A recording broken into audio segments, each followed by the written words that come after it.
Russia has declared a state of emergency as wildfires fueled by an ongoing heat wave continue to scorch that country. The decree bans people from entering forests or peat bogs in 7 regions and calls for volunteers to help fight the flames. 40 people have now died in the fires, thousands are out of their homes, and millions more are living in thick smoke. Here's Stuart Greer. In a race for survival, some 90,000 people have been forced to flee the blazing wildfires that are raging through Russia.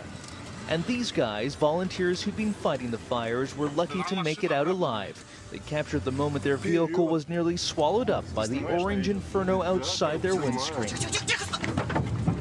At least 80 villages have been entirely destroyed, reduced to piles of smoldering rubble. The burnt-out shells of cars litter the streets, and another 200 communities could soon face the same fate. When I ran away, the fire burnt my shoes and I lost my warm clothes, said this resident. That fire was worse than the war. Nearly 250,000 firefighters are struggling to contain some 700 separate blazes. They were sparked by 38-degree temperatures, the highest ever recorded in Russia since records started 130 years ago. Usually it's just 23 degrees in the summer here. Fields and forests have dried up, and much of this year's wheat harvest has been ruined as flames have scorched 130,000 hectares of land. Officials say some 500 new fires start up each day, but the good news is that most are quickly doused.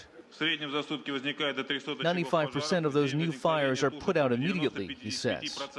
With so many having lost so much, emergency officials are scrambling to get food and clothing to fire victims. What happened is awful, but what we need the most is housing, she says. As for all these clothes, well, these can wait. The capital, Moscow, continues to be shrouded in a haze of smoke coming from the burning peat bogs and forests that ring the city. Air pollution is 10 times higher than normal, and the elderly are increasingly at risk. Taking into account the weather forecast for the week to come, says Russia's emergency minister, we unfortunately have nothing good to report. With another week of blazing temperatures expected and strong winds to fan the flames even further, there's no relief in sight for Russia's blistering summer. Stuart Greer, Global News, London.